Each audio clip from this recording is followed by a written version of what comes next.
नमस्कार, आदाब, प्रणाम और सुबह की प्यार भरी सत श्री अकाल। तो दोस्तों शुरू करते हैं आज की खबरों का सिलसिला। शुरू कर रहे हैं सबसे बड़ी खबर। भारत चीन के तनाव से निकलकर सामने आ रही है भारत के सिख सरदार सोल्जरों से। जी हाँ दोस्तों, आखिरकार चीन की आर्मी सिख के सोल्जरों से डरती क्यों है, इस आर्टिकल में बहुत ही क्लियर बता रखा है। दोस्तों भारत की जो सिख सोल्जर हैं वो दूसरी मौत हैं, ना सिर्फ चीनी सेना के लिए बल्कि आज पाकिस्तान की सेना के लिए भी। दोस्तों भारत के सिख रेजिमेंट के सैनिकों का जो लोहा है वो ब्रिटिश और इसी के साथ रशियन आर्मी ने भी माना हुआ है। जब ब्रिटिश आर्मी भारत के ऊपर राज कर रही थी तब सिख रेजिमेंट के जवानों ने ही जो फ्रांस और इसी के साथ ही ब्रिटिश का साम्राज्य है वो बढ़ाने में मदद की थी। और इसी के चलते चुशुल ब्रिगेड का हेडक्वार्टर हो चाहे हो लाफिंग बुद्धा, इन दोनों ही जगहों पर सिख रेजिमेंट ने अपना कब्जा जमाया था। इसी के साथ आपकी जानकारी के लिए बता दें कि बीजिंग की 20,000 सैनिकों की फौज के साथ भी 8,000 सिखों ने लड़ा था ब्रिटिश आर्मी के अंडर, और उन 20,000 जो एक ट्रूप्स थे चाइना के, उनको हरा भी दिया था 55 दिनों के संघर्ष में। जिससे आप समझ सकते हैं कि चाइना अगर किससे डरता है तो सिख रेजिमेंट से सबसे ज़्यादा डरता है। यही कारण है कि सिख रेजिमेंट को मनाने के लिए अब वो पंजाबी गाने चला रहा है बॉर्डर पर।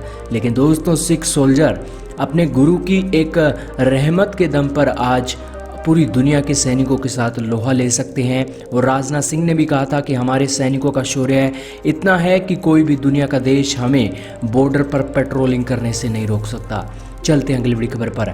यह खबर जुड़ी है भारत के प्रधानमंत्री नरेंद्र मोदी के 70वें बर्थडे पर। जी हाँ दोस्तों, 70वें बर्थडे पर भारत के पीएम नरेंद्र मोदी का एक बेइज्जती की है कांग्रेस की तरफ से। कांग्रेस की तरफ से जो एक 70वां बर्थडे है 17 सितंबर कल यानी कि मनाया गया था, तो उसके दौरान कांग्रेस ने एक ऐसा भद्दा मजाक किया कि इसे बेरोजगारी दिवस बना दिया।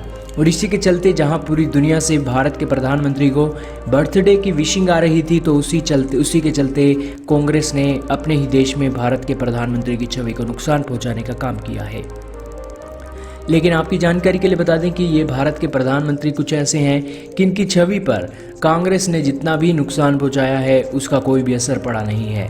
हालांकि दोस्तों आज युवाओं की जो मेहनत भारत के प्रधानमंत्री के ऊपर आवाज़ उठाने के लिए जा रही थी उसको भी एक झटका लगा है, क्योंकि हमारे युवा कांग्रेस के पीछे चलकर आज भारत के प्रधानमंत्री को घेर रहे हैं। होना तो ये चाहिए था कि भारत के जो युवा हैं उनको अपने ही दम पर जो भारत के प्रधानमंत्री हैं उनके खिलाफ कोई ऐसी बातें रखनी चाहिए जिसके चलते जो एक उनकी बेरोजगारी है दूर हो सके। लेकिन कांग्रेस को साथ लेकर आप कभी भी रोजगार नहीं हासिल कर सकते, क्योंकि यही कांग्रेस पिछले कई दशकों से साथ में है लेकिन फिर भी इसने रोजगार दिया नहीं है, और ये सिर्फ अपनी चुनावी रोटियां सेकने के लिए भारत के युवाओं का इस्तेमाल कर रहे हैं। और दोस्तों कांग्रेस ने जिस तरह से युवाओं का साथ दिया है वो तो इसी तरह से है कि 900 चूहे खाकर बिल्ली अब हज को जा रही है। चलते हैं अगली खबर पर। यह खबर जो है चाइना की वैक्सीन से।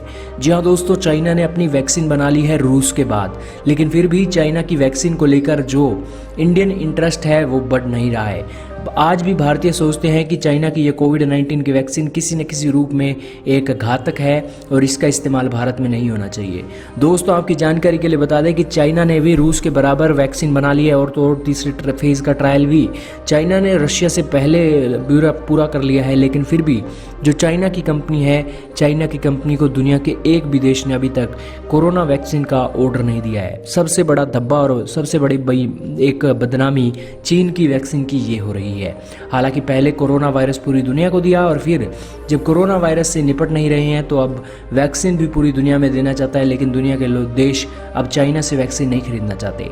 चलते हैं अगली बड़ी खबर पर। यह खबर जो अमेरिका में चीनी हैकरों पर केस हो चुका है। 5 चीनी लोगों ने भारत सरकार का नेटवर्क और 100 अमेरिकी कंपनियों को हैक किया है। सॉफ्टवेयर डाटा और कारोबारी सूचनाएं भी चुराई हैं। इसका खुलासा आज हो चुका है। जी हाँ दोस्तों, आपकी जानकारी के लिए बता दें कि अमेरिका ने 2 मलेशियाई नागरिकों को भी गिरफ्तार किया है।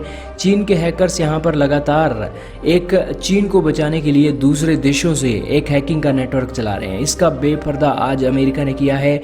इसी के साथ उन्हें गिरफ्तार भी करके उनके खिलाफ सख्त से सख्त एक्शन लेने की तैयारी अमेरिका कर रहा है। चलते हैं अगली बड़ी खबर पर। यह खबर जो अमेरिका में राष्ट्रपति चुनाव से कोरोना वैक्सीन मुद्दे पर घिरे राष्ट्रपति जो बिडेन बोले, मुझे और देश को वैज्ञानिकों पर भरोसा है, डोनाल्ड ट्रंप पर नहीं है। लेकिन लेकिन दोस्तों ये चुनावी जंग है और इसी के साथ ही डोनाल्ड ट्रंप पर कई आरोप लगाए जा रहे हैं। हाल ही में एक महिला आई थी, उन्होंने कहा था कि जो डोनाल्ड ट्रंप हैं उन्होंने यूएस ओपन में मेरे साथ बदतमीजी की थी। हालांकि अब वो बता रही हैं जब अमेरिका में चुनाव हो रहे हैं। तो दोस्तों इसी के चलते आप समझ सकते हैं कि डोनाल्ड ट्रंप आज कितने विरोधों का सामना कर रहे हैं, लेकिन फिर भी वो थमे नहीं हैं। 47 दिन बाद अमेरिका में इलेक्शन होने जा रहे हैं। अमेरिकी राष्ट्रपति पूरी तरीके से तैयार हैं। चलते हैं अगली बड़ी खबर पर। यह खबर जुड़ी है पड़ोसी पाकिस्तान से। इमरान सरकार जल्द ही पीओके के गिलगिट बाल्टिस्तान को 5वें राज्य का दर्जा देने वाली है। उनके मंत्री ने कहा है नवंबर में यहाँ चुनाव कराएंगे। दोस्तों पाकिस्तान ने अब भारत चीन के साथ बढ़े हुए तनाव के बीच में एक कार्ड खेल दिया है पीओके को पाकिस्तान में मिलाने के लिए, और इसी के चलते यहाँ पर चुनाव तो होंगे ही, साथ में ही 5वें राज्य का दर्जा भी पाकिस्तान देने जा रहा है। पहले ये हिस्सा पीओके का हिस्सा पाकिस्तान में जाएगा और फिर पाकिस्तान खुद ब खुद पूरे का पूरा चाइना चला जाएगा। इस रणनीति पर चाइना ने यहाँ पर खेल किया है।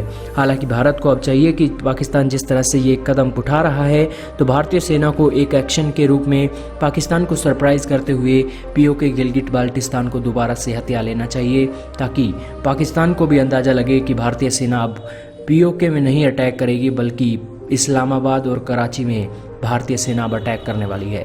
चलते हैं अगली बड़ी खबर पर। यह खबर जो है एफएटीएफ की ब्लैक लिस्ट से। जी हाँ दोस्तों, पीओके को अभी वो एक अपना हिस्सा बनाना जा रहा है और इसी के ही देश में जो एक असेंबली है वहाँ पर पाकिस्तानी संसद में 3 बिल पास हुए हैं। इमरान खान बोले हैं जैसे कोरोना पर काबू पाया वैसे ग्रे लिस्ट से भी बाहर आएंगे।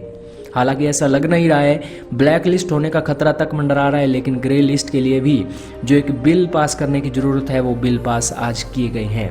लेकिन दोस्तों सहयोगियों का शुक्रिया तो किया है, विपक्ष ने भी इसके ऊपर साथ नहीं दिया है, लेकिन फिर भी ये एफएटीएफ की ग्रे लिस्ट से बाहर आएंगे या नहीं ये देखना होगा।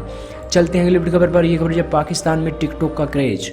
पाकिस्तानी लोग आज अपनी फेम के लिए इतना गिर चुके हैं कि अपनी ये जो महिला देख रहे हैं ना आप, ये महिला ने अपने पति को कह दिया कि उनका पति मरे गए हैं और इसी मरने के कारण उनकी झूठी खबर अपने टिकटॉक पर डाल दी और उसी कारण वो फेमस हो गई। और उसी के बाद इनके परिवार वाले इनके घर आने लग गए कि आखिरकार ऐसा क्या हो गया है। और देखिए ये न्यूज़ पाकिस्तान की है और ये सभी कारनामे पाकिस्तान में ही हो सकते हैं क्योंकि पाकिस्तानी लोग सिर्फ इस काम में ही माहिर हैं। पाकिस्तान में टिकटॉक चलता है और इसी के चलते शौक जताने के लिए लोग आ गए हैं। ये वो वीडियो है जिसके चलते आप समझ सकते हैं कि आखिरकार ये क्या एक चल रही है इनकी बात। चलते हैं अगली बड़ी खबर पर। यह खबर जो कंगना ने टूटे ऑफिस को कब्रिस्तान बता दिया है। आज से एसबीआई एटीएम से पैसे निकालने का नियम बदल चुका है। जी हाँ दोस्तों, आपकी जानकारी के लिए बता दें कि एसबीआई में जो नियम बदला है उसमें दिन में कभी भी 10,000 रुपये या इससे ज़्यादा रकम निकालने पर ओटीपी लगेगा और 10,000 से कम की निकासी पर एटीएम पिन का उपयोग करना होगा। यानी कि अब आपको अगर एटीएम से अगर 10,000 से ज़्यादा रुपये निकालने हैं तो उसका ओटीपी आएगा, फिर आपके पैसे निकलेंगे, अन्यथा आपके पैसे नहीं निकल सकेंगे। बहुत ही बड़ी खबर है। चलते हैं अगली बड़ी खबर पर। यह खबर जुड़ी है एनडीए में संकट और बीजेपी में तोड़फोड़। जी हाँ दोस्तों, किसान बिल के विरोध में केंद्रीय मंत्री हरसिमरत कौर बादल ने इस्तीफा दे दिया, जिसके बाद बीजेपी बिल्कुल चरमरा सी गई है क्योंकि पंजाब में अब उसकी धरती पर एक बहुत बड़ा संकट आ गया है। पंजाब में एक हरसिमरत कौर बादल के एक परिवार के साथ उनका एक बीजेपी का बहुत बड़ा गठबंधन है। हालांकि अब उनका इस्तीफा देने से एक ये बात साफ हो गई है कि वो हरसिमरत कौर बादल जिन्होंने विरोध किया है इस बिल का, उस बिल से जो किसान है, पंजाब के किसान है, वो बहुत परेशान रहे होंगे।